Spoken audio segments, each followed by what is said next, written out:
होता है, TGT grade होता है, वहाँ पर तो ये आपको बहुत ज़्यादा बेनिफिट देगा, ठीक है।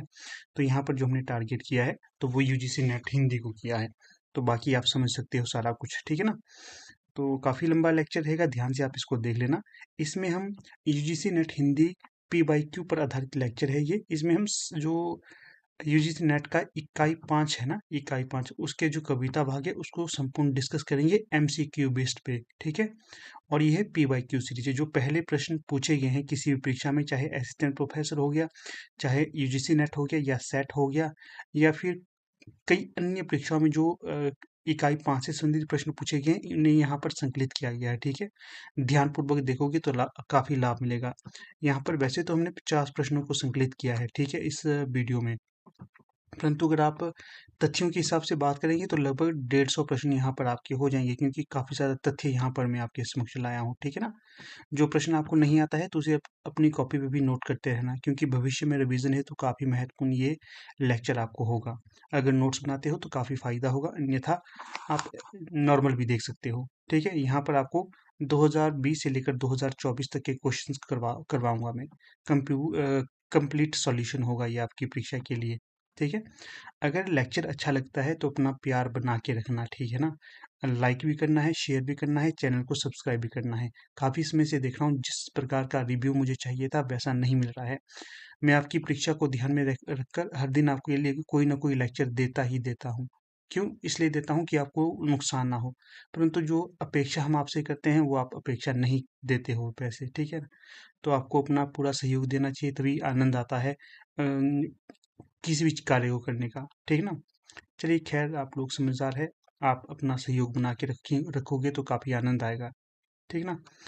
फिर आगे देखिए, एक और चीज़ आपको बता देता हूँ। अगर अभी तक आप हमारे टेलीग्राम, व्हाट्सएप, फेसबुक इत्यादि प्लेटफॉर्म से नहीं जुड़े हैं तो उनका लिंक आपको डिस्क्रिप्शन बॉक्स में दिया गया है, उनके साथ भी आप जुड़ सकते हो। पीडीएफ इत्यादि आपको वहाँ पर मिल जाएगी। एक और चीज़ यहाँ पर बता देता हूँ, जो भी पेड मेंबर है उनके लिए मिलेगी पीडीएफ व्हाट्सएप पे, ठीक है ना, पेड मेंबर्स को। बाकी जो पेड मेंबर नहीं है उन्हें टेलीग्राम ग्रुप ज्वाइन करना है, वहाँ पर ये पीडीएफ सेंड कर दूंगा, वहाँ से आप देख सकते हो। इसी के साथ साथ एक और चीज़ है यहाँ पर आपको बता देता हूँ। अगर आपके नियर डियर कोई एलटी टेट की तैयारी कर रहा है, एलटी ग्रेड की, तो आप हमारा प्लेटफॉर्म सुझा सकते हो। यहाँ पर आपको एलटी टेट की कंप्लीट तैयारी करवाई जाएगी। साथ में अगर एलटी टेट या फिर टीजीटी या फिर पीजीटी की तैयारी कोई कर रहे हैं तो इसके लिए हमारे 1500 प्लस मोस्ट एक्सपेक्टेड क्वेश्चन है, उसकी हार्ड कॉपी नोट्स अवेलेबल है। कोई लेना चाहता है तो उसे ले सकता है। ये देखिए यहाँ पर व्हाट्सएप नंबर हमारा दिया गया है, इस पर सारी क्वेरी कर सकते हो आप। एक और चीज़ बता दूं, ये सिर्फ व्हाट्सएप नंबर है, इस पे कॉल नहीं होगी, ठीक है ना। तो चलिए लेक्चर शुरू करते हैं। आज का मोटिवेशन कोड देखिए कितना सुंदर है। हर सुबह एक नया अवसर है, कुछ पाने का, कुछ सीखने का। देखिए, हर दिन जब शुरुआत में होता है तो उस दिन आप सुबह ही ये सोचेंगे कि आज मुझे कुछ सीखना है, कुछ पाना है, तो आप हर कुछ सीखोगे, ठीक है ना। हर कुछ से तात्पर्य है कुछ भी अगर आप पॉजिटिव कार्य करते हो तो उससे आप सीख सकते हो। इसी के साथ साथ अगर नकारात्मक कार्य अगर आप सोचते हो कि मुझे ये सीखना है तो वो भी सीख सकते हो। इसलिए हमें क्या सीखना है, हमें पॉजिटिव एनर्जी के साथ सकारात्मक कार्य को सीखना है। कुछ ना कुछ डेली हमें सकारात्मक करना है, पढ़ना है, दूसरों का भला करना है। कर भला हो भला, आपको पता ही है ना ये। इस तरह की रीति अपने जीवन में हमें लागू करनी है, तभी जाकर हम कुछ सार्थक कार्य कर सकते हैं। ऐसा नहीं है कि जो अपने जीवन में एक अच्छी रीत नहीं लाता है तो वो कामयाब नहीं होता है। वो भी कामयाब होता है, परंतु अच्छे इंसान आप होंगे। क्यों? क्योंकि जहाँ पर एक सुंदर हृदय होता है उसकी सब सराहना करते हैं, जहाँ पर बुरा हृदय होता है उसके पीठ के पीछे सारे उसकी बुराई करते हैं। इसलिए आपको अच्छा बनना है, अच्छा इंसान बनना है, और हर एक नई सुबह में कुछ सीखना है अच्छा। और अच्छा सीखोगे तो आप अच्छा पाओगे भी, लोगों का प्यार पाओगे और भगवान की ब्लेसिंग पाओगे, ठीक है ना, भगवान का आशीर्वाद आपको मिलेगा। इसी उम्मीद के साथ हम अपना लेक्चर आज शुरू करते हैं। तो देखिए, तो इकाई 5 आपको थोड़ा सा इसकी झलक में दिखा देता हूँ क्या है। नेट की इकाई 5 हिंदी कविता से संबंधित है। जैसे कि आपको ये भी याद रखना है जो चीज़ें यहाँ पर बताऊंगा। पृथ्वीराज रासो, इसमें जो रेवा तट है, अमीर खुसरो की पहेलियाँ और मुकरियाँ हैं, विद्यापति की पदावली है जिसके संपादक है डॉक्टर नरेंद्र झा, और कबीर, इसके संपादक कौन है, हजारी प्रसाद द्विवेदी। पद यहाँ पर दिए गए हैं। जयसी ग्रंथावली इसके संपादक हैं रामचंद्र शुक्ल, और इसमें भी क्या पढ़ना था हमने, नागमती व्यूहखंड। ये चीज़ आपको याद रखनी है, तभी मैं यहाँ पर आपके समक्ष लाया हूँ। जो मुझे लगता है कि प्रश्न पूछे जा सकते हैं वो आपको बता देता हूँ। आपको याद रखना है, वैसे तो सभी को याद होगा, परंतु तब भी बता रहा हूँ, कई बार छोटी छोटी चीज़ याद नहीं रहती हैं। जो उत्तरकांड है ये रामचरितमानस के अंतर्गत आता है। आपको पता ही है रामचरितमानस में कितने कांड है, 7 कांड है, इसी के अंतर्गत है उत्तरकांड। और कहाँ से प्रश्न पूछा जा सकता है, हाँ, प्रिय प्रवास किसकी रचना है, हरिऔध जी की, अयोध्या सी उपाध्याय हरिऔध। साकेत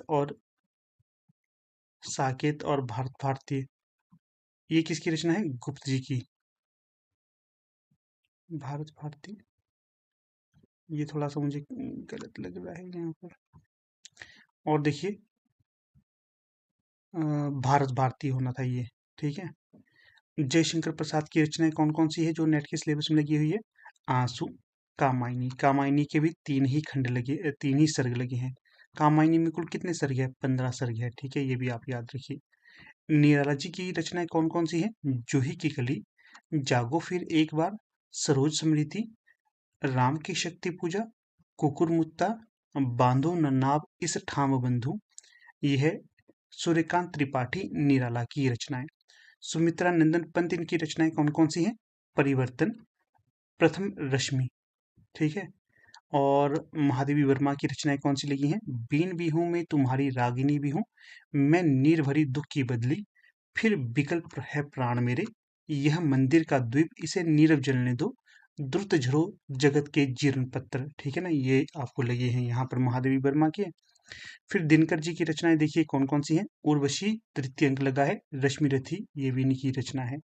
नागार्जुन की रचना देखिए, कालिदास, बादल को घिरते देखा है, अकाल और उसके बाद खुरदुरे पैर, शासन की बंदूक, मनुष्य हूँ। अज्ञेय की रचनाएं कौन कौन सी हैं, कलगी बाजरे की, यह दीप अकेला, हरी घास पर क्षण भर, असाध्य बीना, कितनी नावों में कितनी बार। भवानी प्रसाद मिश्र की रचनाएं जो लगी है नेट में वो है गीत फरोश, सतपुड़ा के जंगल। नेट और सेट के जो सिलेबस है सेम ही, ये याद रखना है आपने। मुक्तिबोध की रचना है भूल गलती, ब्रह्म राक्षस, अंधेरे में। अगला है धूमिल की रचनाएं कौन कौन सी है, नक्सलबाड़ी, मोची राम, अकाल दर्शन, और रोटी और संसद, ठीक है। ये है हमें लगा हुआ सिलेबस। फिर देखते हैं पहला प्रश्न यहाँ पर हमारा आ गया। इसमें क्या पूछा गया है, सुंदरता का आलोक स्रोत है, फूट पड़ा मेरे मन में। क्या है, सुंदरता का आलोक स्रोत है, फूट पड़ा मेरे मन में, जिससे नवजीवन का प्रभात होगा फिर जग के आनंद में, जग के आंगन में। उपर्युक्त पंक्तियों के रचयिता कौन है, विकल्प में है जयशंकर प्रसाद, सुमित्रा नंदन पंत, सूर्यकांत त्रिपाठी निराला, महादेवी वर्मा। तो जो सही विकल्प हो जाएगा उसे हम देख लेते हैं, तो वो है विकल्प बी, सुमित्रा नंदन पंत की पंक्तियां हैं ये। सुंदरता का आलोक स्रोत है, फूट पड़ा मेरे मन में, जिससे नवजीवन का प्रभात होगा फिर जग के आंगन में। उपयुक्त पंक्तियों के रचयिता सुमित्रा नंदन पंत है। यह काव्य पंक्ति युगांत नामक काव्य संग्रह में संकलित है। कहाँ पर, युगांत नामक काव्य संग्रह में। देखिए ज़्यादा लंबा ना खींच जाए तो इसे बार बार रिपीट नहीं करूंगा, जो पंक्ति कहूंगा अंडरलाइन करूंगा तो उसे अपनी कॉपी पे आप अवश्य नोट करते रहना। छायावादी कवि जो प्रमुख हैं उनकी पंक्तियां भी है यहाँ पर, उसे भी हम देख लेते हैं। जैसे जो पहली पंक्ति यहाँ पर दी गई है, संवेदन का और हृदय का यह संघर्ष ना हो सकता, फिर अभाव असफलताओं की गाथा, कौन कहता बकता, कौन कहाँ बकता। तो ये पंक्तियां होंगी जयशंकर प्रसाद की। एक बार हम फिर से देख लेते हैं इसे। संवेदन का और हृदय का यह संघर्ष ना हो सकता, फिर अभाव असफलताओं की गाथा, कौन कहाँ बकता। जयशंकर प्रसाद की ये पंक्ति होगी। दूसरी जो पंक्ति है, अपशब्द अधरों का सुना भाष, मैं कवि हूँ पाया है प्रकाश, सूर्यकांत त्रिपाठी निराला जी की रचनाएं हैं, पंक्ति है ये। अगली पंक्ति है, सुंदर है बिहग सुमन सुंदर, मानव तुम सबसे सुंदरतम। ये पंक्ति किसकी होगी, सुमित्रा नंदन पंत जी की ये पंक्ति होगी।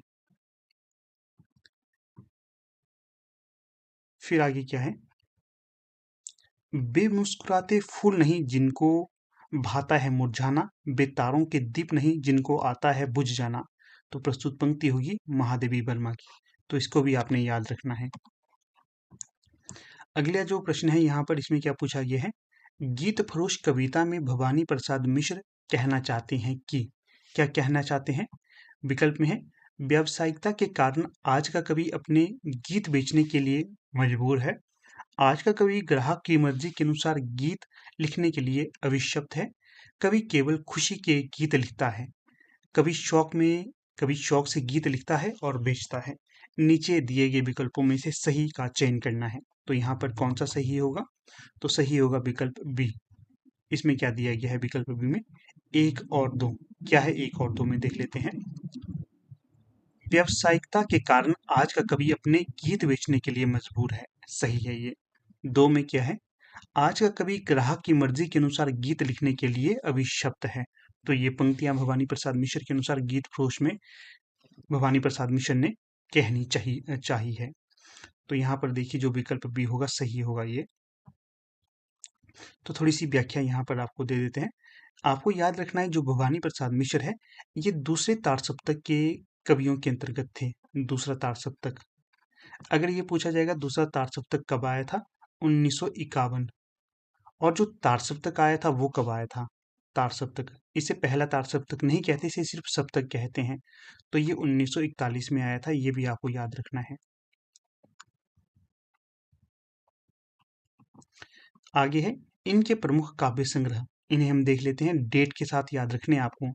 परिवर्तन जिए 1976, चकित है दुख 1968, इदम नमम 1977,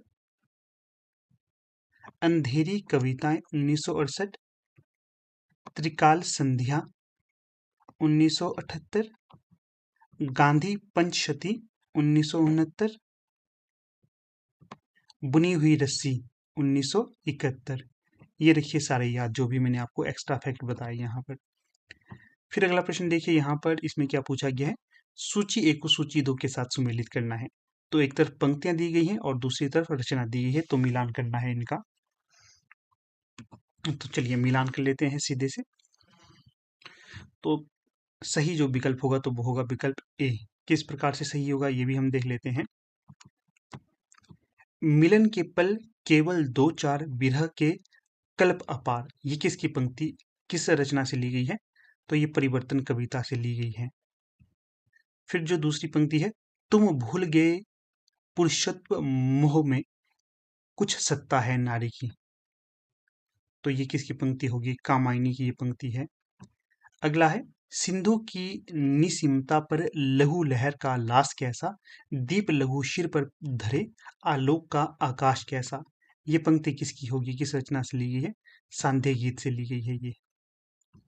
अगला है, उपल वृष्टि हुई तम छा गया, पट गई मही कंकर पात से, तो ये प्रिय प्रवास की पंक्ति हो जाएगी।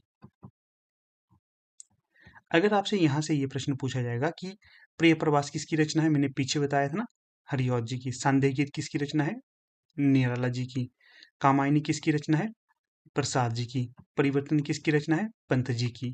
तो इस प्रकार से ए का 4, बी का 3, सी का 2 और डी का 1 यहाँ सही हो जाएगा। अगला प्रश्न है यहाँ पर, हम राज्य लिए मरते हैं, सच्चा राज्य परंतु हमारा कर्कश ही करते हैं। इस प्रसंग में उर्मिला का कौन सा विचार सही नहीं है? उर्मिला का कौन सा विचार सही नहीं होगा वो यहाँ पर बताना है। तो विकल्प देख लेते हैं। विकल्प ए है, सामंती समाज में स्त्रियां मर्यादा के नाम पर घर की चारदीवारी में कैद होती हैं। विकल्प बी है, किसान स्त्रियां अपने पतियों के साथ स्वतंत्रता पूर्वक विचरण करती हैं। सी है, किसान राज समाज से अधिक सुखी हैं।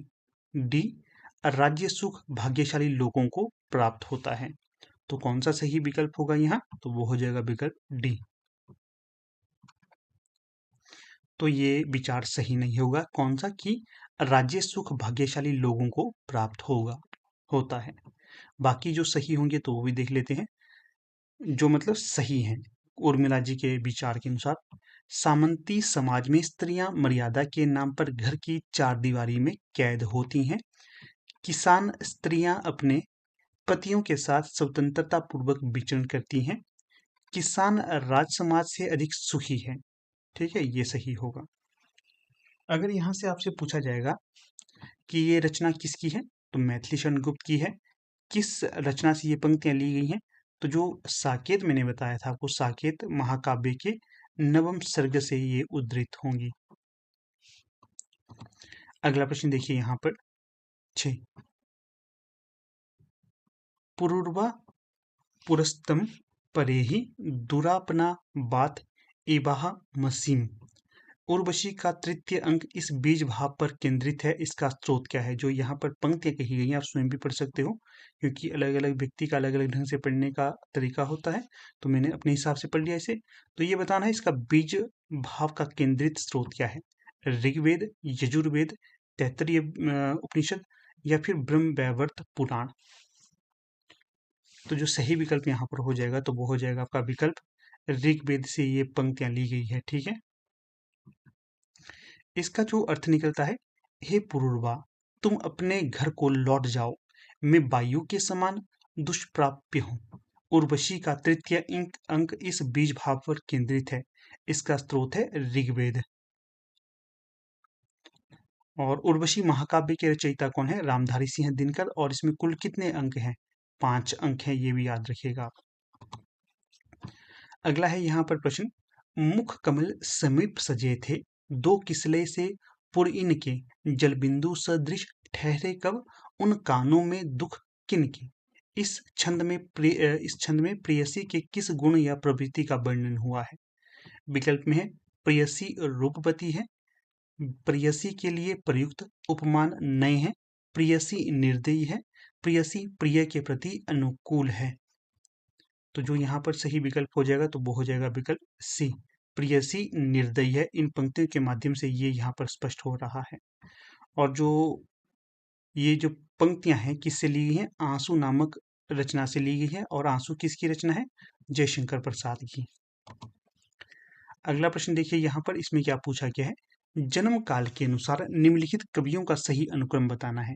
तो विकल्प में देखिए, गया प्रसाद शुक्ल स्नेही है, श्रीधर पाठक है, राम नरेश त्रिपाठी है, अयोध्या सिंह उपाध्याय हरिऔध है। तो इनमें कौन सा सही विकल्प होगा, तो उसको हम देख लेते हैं। तो जो विकल्प ए है ये यहाँ पर सही होगा। क्यों, सबसे पहले जो नाम आएगा तो वो आएगा श्रीधर पाठक का, पहले नंबर पे होंगे ये, दूसरे नंबर पे है हरिऔध, और तीसरे नंबर पे कौन है, गया प्रसाद शुक्ल स्नेही, चौथे नंबर पे है रामनरेश त्रिपाठी। अगर बात करें इनका कब कब का जन्म काल है, तो देखिए श्रीधर पाठक का है 1858 का, अयोध्या सिंह उपाध्याय का है 1865 का, और गया प्रसाद शुक्ल स्नेही का है 1883 का, और जो रामनरेश त्रिपाठी हैं इनका कब का है 1889 का, 1889 का। ठीक है, ये भी आपने याद रखना है। फिर देखिए अगला प्रश्न क्या है यहाँ, प्रिय प्रभास के संबंध में सही तथ्य हैं। तो कौन कौन से सही तथ्य हैं वो देख लेने हैं हमने। इसमें हिंदी के मात्रिक छंदों का प्रयोग हुआ है, प्रिय प्रभास खड़ी बोली हिंदी का पहला महाकाव्य है, इसके छंदों में तुकांतता नहीं है, इसमें 27 सर्ग हैं। तो यहाँ पर कौन सा सही विकल्प होगा, तो जो सही विकल्प होगा तो वो होगा विकल्प डी, 2 और 3। 2 और 3 क्या है इसे देख लेते हैं हम। प्रिय प्रभास खड़ी बोली हिंदी का पहला महाकाव्य है, बिल्कुल सही है ये। फिर 3 क्या है, इसके छंदों में तुकांतता नहीं है, तो ये भी सही होगा। तो इस आधार पे 2 और 3 सही हो जाते हैं। फिर आगे थोड़ी सी व्याख्या दी गई है, इसे भी हम देख लेते हैं। प्रिय प्रवास महाकाव्य के रचयिता हैं हरिऔध जी। इस महाकाव्य में कुल कितने सर्ग हैं, तो सर्गों की संख्या 27 नहीं है, 16 है, 16। छंद और भाषा के संबंध में हरिऔध ने कहा है, क्या कहा है, भिन्न तुकांत कविता लिखने के लिए संस्कृत वृत्त बहुत ही उपयुक्त है। कुछ संस्कृत वृत्तों के कारण और अधिकतर मेरी रुचि के कारण इस ग्रंथ की भाषा संस्कृत गर्भित है। तो ये हो जाएगा यहाँ पर सही। ठीक है, अगला देखिए प्रश्न, पुरूरवा द्वारा कहे गए संवाद हैं। तो कौन कौन से संवाद हैं पुरूरवा द्वारा कहे गए, तो देख लेते हैं हम। 4 विकल्पों में कौन कौन से होंगे, तो ये हो जाएंगे आपके 2 और 4। 2 और 4 नंबर के कौन कौन से हैं ये? दूसरा है मैं तुम्हारे हाथ का लीला कमल हूँ। मैं तुम्हारे हाथ का लीला कमल हूँ। और चौथा कौन सा है? प्रेम केवल जलन नहीं वह अमृत शिखा भी है। तो इस आधार पे डी सही हो जाएगा। ये जो उर्वशी महाकाव्य है किसका होगा? दिनकर जी का। इसका प्रकाशन वर्ष कब का स्वीकार किया जाता है? 1961 का।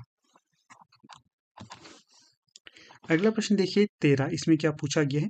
बच्चन सिंह के अनुसार परिवर्तन कविता से संबंधित सही तथ्य कौन से हैं?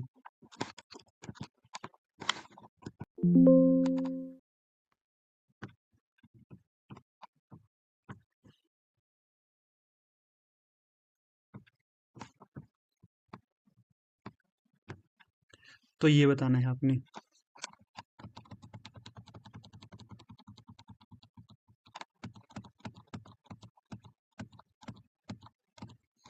ये इसलिए पीछे जाकर देखा मैंने।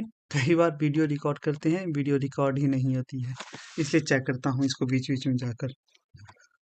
तो बच्चन सिंह के अनुसार परिवर्तन कविता से संबंधित सही तथ्य कौन से हैं? तो यहाँ पर दिए गए हैं 4 विकल्प, देख लेते हैं। पहला क्या है?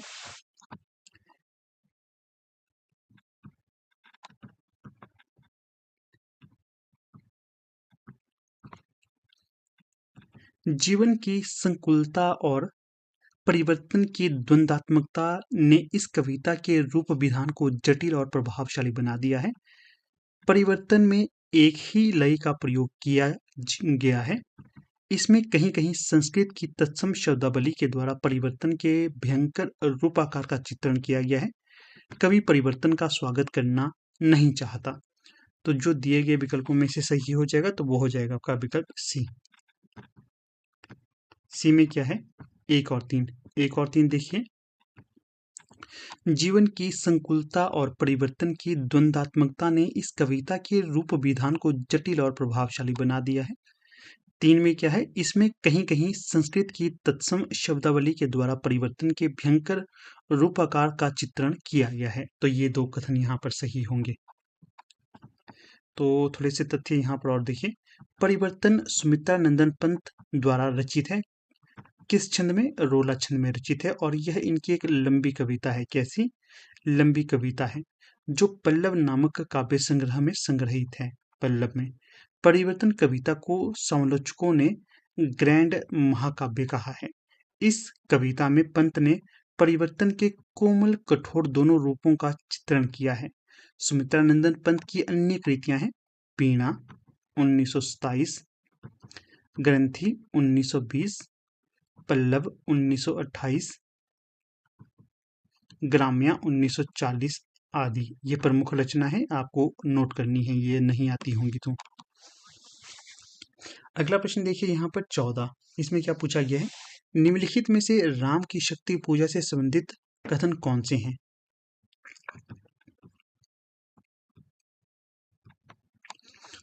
तो यहाँ पर देख लेते हैं हम सीधे ही उत्तर को। सी। सी में कौन कौन से हैं? 1 और 3। 1 और 3 में है राम रावण के अनिर्णित समर का इतना विराट और उदात्त चित्र अन्यत्र दुर्लभ है, ये भी होगा। फिर है इसमें सूक्ष्मता के अनेक स्तरों पर विचरण करने वाली अर्थ योजना अप्रतिम है। तो ये दोनों कथन यहाँ पर सही होगा। इस आधार पे सी सही उत्तर होगा इसका। फिर अगले तथ्य देख लेते हैं हम यहाँ पर। अक्टूबर 1936 में प्रकाशित राम की शक्ति पूजा में सर्वाधिक प्रभाव बंगला के कृतवास रामायण का है। इस कविता का मुख्य विषय राम रावण का युद्ध नहीं बल्कि सीता की मुक्ति है। क्या है? सीता की मुक्ति। इसमें राम एक दैवीय चरित्र के रूप में नहीं है, राम एक मनुष्य के चित्र में वर्णित है। यहाँ पर मानवीय धरातल का अवतरण हुआ है, ये सारी चीजें यहाँ पर बताई है। ठीक है, जो भगवान को सिर्फ भगवान के रूप में नहीं बताया है, एक मनुष्य के रूप में बताया है, किस प्रकार से संघर्ष करना पड़ता है उन्हें भी यहाँ पर। ठीक है ना, ये तो रखने हैं आपने तथ्य याद। फिर चलते हैं अगले प्रश्न की तरफ। तो अगला प्रश्न क्या है? तो इस प्रश्न में पूछा गया है कै बिरहिन को मीच दे कै आपा दिखलाई 8 पहर का दांजना मोह पे सहा ना जाई। इन पंक्तियों में प्रेम की किस स्थिति का वर्णन हुआ है? तो विकल्प में है विरह की अतिशयता का, प्रेम की सामान्य स्थिति, प्रेम की निष्ठुरता या फिर उपालंब का।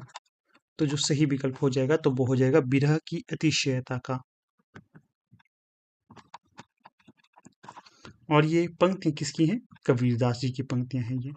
जो भी चीज़ें मैं अंडरलाइन कर रहा हूँ या एक्स्ट्रा बता रहा हूँ, इनको करना अपनी कॉपी पे नोट, क्योंकि अगर रिवीजन करना होगा तो आप कैसे इतने लंबे लंबे लेक्चर देखेंगे। मैं जोर देकर कहता हूँ, आप लोग पता नहीं सुनते हैं कि नहीं। अगर सुनते हैं तो लाभ होगा, अन्यथा आपको बार बार ये लेक्चर देखने पड़ेंगे। ये जो बड़े बड़े लेक्चर होते हैं ना, इनके नोट्स आपको बनाने पड़ेंगे, क्योंकि 1 घंटा 1.5 घंटे के लेक्चर चले जाते हैं, 2-2 घंटे के लेक्चर कई बार चले जाते हैं। तो अगर नोट अपनी कॉपी पे करते रहते होंगे तो आपको फ़ायदा होगा, अन्यथा फिर से आपको ये लेक्चर देखने पड़ेंगे। बाकी देखिए, अभी तो परीक्षा है आपकी, चाहे अभी आप नोट मत करना, क्योंकि आपको फास्ट रिवीजन करना है। अगर बार बार वीडियो को देखोगे तो आपको फ़ायदा होगा, क्योंकि रिवीजन करोगे तो फिर से आप अगर नोट करोगे तो फिर से रिवाइज करना पड़ेगा आपको। आप एक तरह से यहाँ पर रिवाइज करो। आगे कोई और वीडियो देखेगा जिनकी परीक्षा लंबे समय पश्चात है, तो उनको आप, मैं कह रहा हूँ, नोट करते रहना है ये, ठीक है ना। और एक और बात, जो अगर अभी तक आप हमारे पेड टेलीग्राम और व्हाट्सएप ग्रुप्स के साथ नहीं जुड़े हैं तो उनके साथ आप जुड़ सकते हैं। हर एक लेक्चर का पीडीएफ वहाँ पर विद आंसर की सेंड किया जाता है, ठीक है ना। मेंबरशिप आपको एक टाइम लेनी है, आपको सारी पीडीएफ हर एक लेक्चर का वहाँ पर मिला करेगा। डेली स्टडी मैटर वहाँ पर दिया जाता है।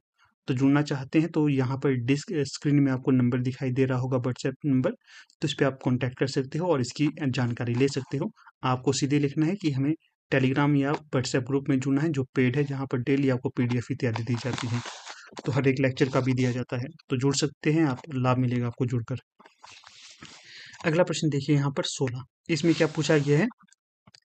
तपे लागी अब जेठ अषाढ़ी, मोहि प्यू बी छाजनी भई गाड़ी, तन तन तिन उर भा झूणो खरी, भई बरखा दुख आगरी जरी। इस पूरे कड़वक में नागमती की विरह दशा के बारे में ये किसका विचार है? यह आशिक माशूकों का निर्लज प्रलाप नहीं, यह हिंदू गृहिणी की विरह वाणी है। इसका सात्विक मर्यादापूर्ण माधुर्य मनोहर है। तो ये कथन किसने कहा है, ये बताना है। ये कड़वक शैली में लिखी गई रचना है। तो विकल्प में है चंद्रवली पांडे, रामचंद्र शुक्ल, माता प्रसाद गुप्त, श्याम मनोहर पांडे। तो यहाँ जो सही विकल्प हो जाएगा तो वो हो जाएगा आपका विकल्प भी, आचार्य रामचंद्र शुक्ल का ये कथन होगा।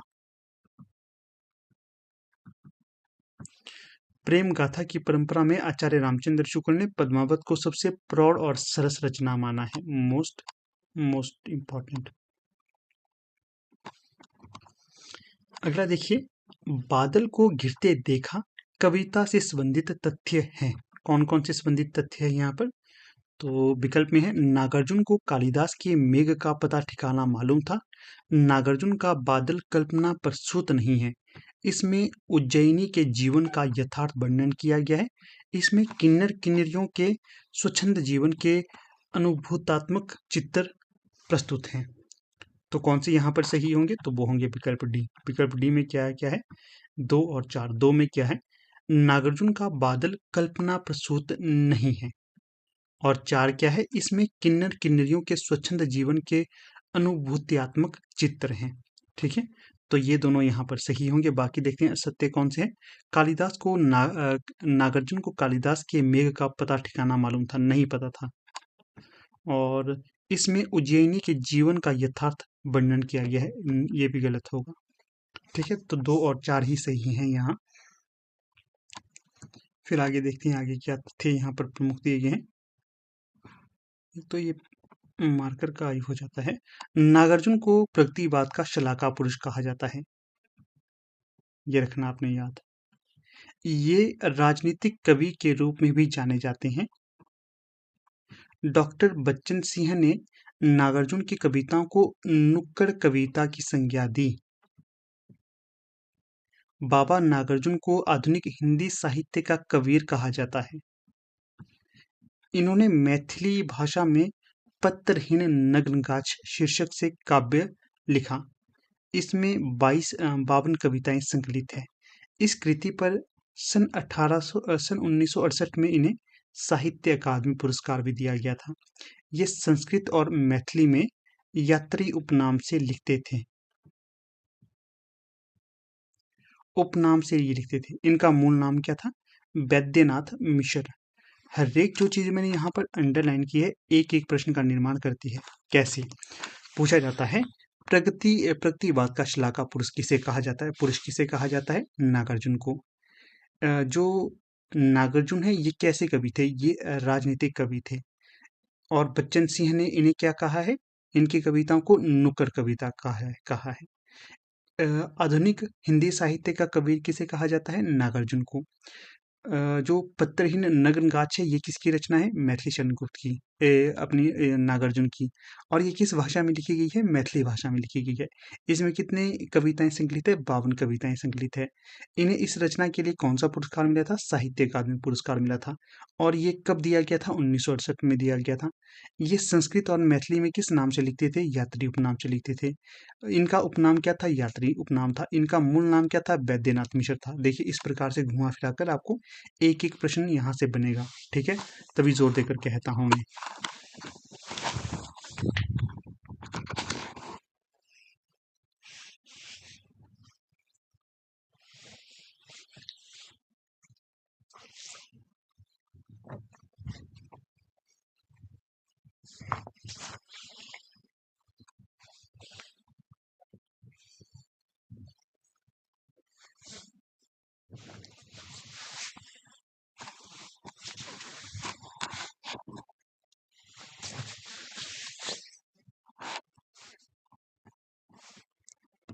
फिर देखिए अगला प्रश्न यहाँ पर, प्रश्न संख्या 18। इसमें क्या पूछा गया है? घनानंद की कविता से संबंधित सही तथ्य हैं। घनानंद जी की कविता से संबंधित सही तथ्य कौन कौन से होंगे, वो यहाँ पर हमने देखने हैं। तो विकल्प में देखिए, घनानंद ने वियोग व्यथा की सैकड़ों अंतरदशाओं के मार्मिक चित्र खींचे हैं। घनानंद ने सिर्फ कवित्व सवैया की रचना की है। घनानंद के यहाँ प्रेम का विषय सांसारिक प्राणी भी हो सकता है और परमेश्वर भी। अगला है, घनानंद की कविता अभिधा मूलक है। तो सही कथन यहाँ पर कौन सा होगा? तो वो हो जाएगा विकल्प बी। तो सही कथन में है बी। एक और तीन देख लेते हैं। घनानंद ने वियोग व्यथा की सैकड़ों अंतरदशाओं के मार्मिक चित्र खींचे हैं। और तीन क्या है? घनानंद के यहाँ प्रेम का विषय सांसारिक प्राणी भी हो सकता है और परमेश्वर भी। तो ये दोनों सही हो जाएंगे। घनानंद ने सिर्फ कवित्व सवैयाओं की रचना की है, तो ये गलत होगा। घनानंद की कविता अभिधामूलक है, ये भी गलत होगा। अगला प्रश्न देखिए 19। महारारी गिरधर गोपाल दूसरा ना कुआं दद मथ घृत काढ़ लया डार दया छुया। उपर्युक्त पंक्तियों में जो प्रयुक्त छुया है, इसका क्या अर्थ होता है? छुया का विकल्प में है छार, मट्ठा, मथानी या मक्खन। तो जो सही विकल्प हो जाएगा तो वो होगा मट्ठा। चलो भाई, मट्ठा। ठीक है। जो ये पंक्तियां हैं, ये भक्ति काल के संप्रदाय निरपेक्ष, कैसी संप्रदाय निरपेक्ष कृष्ण भक्ति शाखा की कवयित्री मीराबाई की है। ठीक है। इनकी अन्य रचनाएं देखिए, राग गोविंद, राग सोरठा, गीत गोविंद, नरसिंह जी का मायरा, ये मीराबाई की प्रमुख रचनाएं हैं।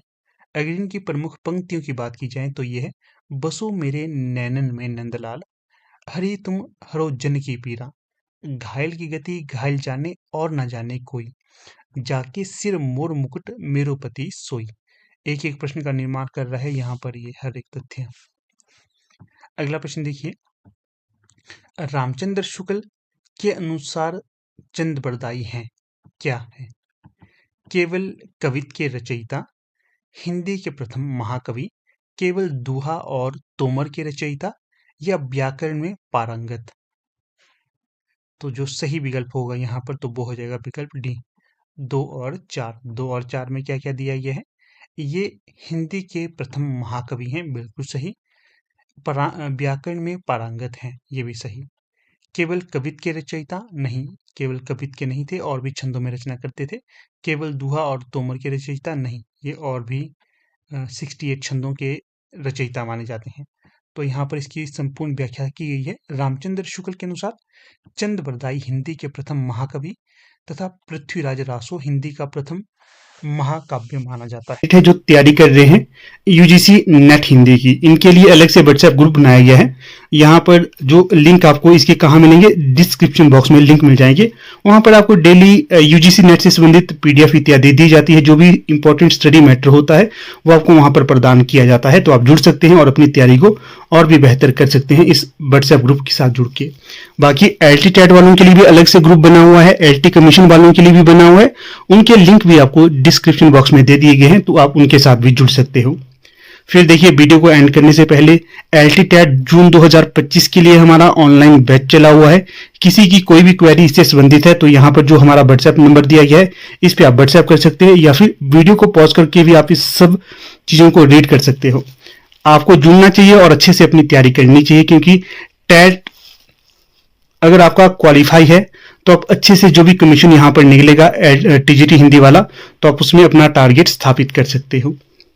इसी के साथ साथ हमारा जो एलटी कमीशन के लिए बैच बैठा हुआ है, इसमें भी आप एनरोल हो सकते हैं। इसकी भी जो सारी चीजें यहाँ पर लिखी गई हैं आप इसे पढ़ सकते हो। इसमें भी एनरोल होना चाहते हैं तो यहाँ पर जो व्हाट्सएप नंबर दिया गया है इसमें आप व्हाट्सएप करके इसकी जानकारी ले सकते हो।